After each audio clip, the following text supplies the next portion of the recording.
Hey good morning to everyone. I hope you all are doing well and fine. तो मैं उम्मीद करता हूँ आप लोग अपनी ऑब्जर्वेशन से या हॉस्पिटल ज्वाइन किए होगे या मतलब एटलीस्ट कभी कभी तो जाते हो बेसिक चीज़ें सीखने के लिए।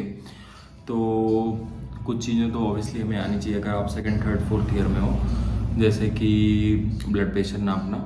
मैं मैनुअल की बात कर रहा हूँ, वो जो ऑटोमेटिक लगाया बस आ गया, सिस्टोलिक डायस्टोलिक आ गया, उसकी बात नहीं कर रहा हूँ। स्फैग्नोमीटर जो आता है उससे मैनुअली, मतलब जितनी बेसिक चीज़ें उनको तो कवर करके रखो। इंजेक्शन लगाना हो गया, सूचर करना हो गया, नॉर्मल चीज़ें सारी कवर करके रखो तो अपने लिए ही फ़ायदा देगा बाद में, क्योंकि बाहर इतना मौका नहीं मिल पाता। मतलब सिखाते तो हैं ऑब्वियसली, ऐसा नहीं मैं कहूँगा कि कुछ सिखाते ही नहीं, बट यहाँ पर प्रैक्टिस का ज़्यादा मौका मिलता है। जैसे आप एक ही दिन में एक चीज़ 4-5 बार प्रैक्टिस कर सकते हो तो वो चीज़ें पक्की हो जाती हैं। जैसे आप सूचर करने के एक दिन में 1-2 सूचर कर लिया तो एक कॉन्फिडेंस आ जाता है। इंडिया में केसेस भी उस तरीके के होते हैं तो आप ज़्यादा सीख पाओगे। एटलीस्ट आप देखोगे, वो चीज़ ऑब्जर्व करोगे तो आपको समझ में आएगा। हाँ, एक इम्पॉर्टेंट चीज़ और, जो ईसीजी रीड करने आना चाहिए सबको। मतलब ईसीजी एक इम्पॉर्टेंट चीज़ है, क्योंकि देखो आजकल हार्ट की प्रॉब्लम सबको हो रही है, तो ईसीजी एटलीस्ट आपको रीड करने आना चाहिए। मान लें कोई ईसीजी निकलवा के लाए तो पूछता है कि भाई बताओ, तुम तो एमबीबीएस स्टूडेंट हो, इसको बताओ कि मुझे क्या दिक्कत है।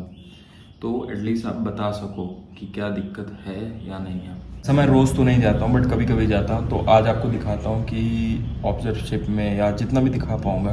बाकी रिकॉर्डिंग तो इतना अलाउ नहीं है, बट अगर कुछ हुआ तो ज़रूर दिखाता हूँ कि लाइक आप क्या क्या कर सकते हो। ऑलरेडी मैंने बता दिया आप क्या क्या चीज़ें सीख सकते हो। सो लेट्स गो, मतलब एक ब्लॉग टाइप का दिखाते हैं हॉस्पिटल में क्या क्या करता हूँ मैं।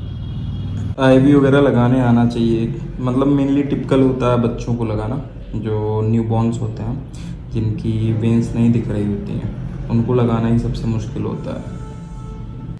वैसे तो मेरे घर के नीचे ही हॉस्पिटल है। सो ये वीडियो ना काफ़ी दिन का मिक्सअप है, एक दिन की चीज़ें नहीं है। और ये ट्रैफिक जाम, और फिर चलते हैं hospital. So billing counter same as every hospital, because at the end of the day it is business. कुछ ऐसा लुक जब आप एक एस्थेटिक हॉस्पिटल में हो। Starbucks in the house. The things have been changed in last 15 years. The medical field is more business oriented now. Like you can see cafes, Starbucks inside the hospital. तो और एक चीज़ मुझे ये नहीं समझ में आई, अंदर फास्ट फूड रखने का, हॉस्पिटल में फास्ट फूड रखने का क्या ही मतलब है।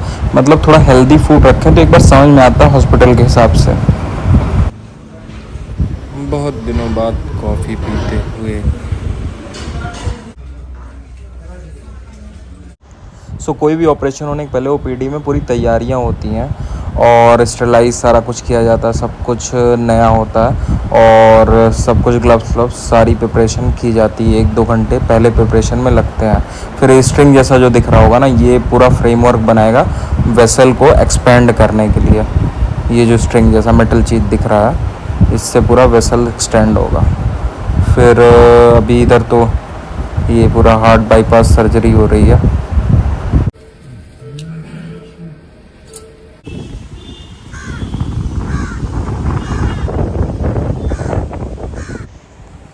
चलो डन फॉर द डे।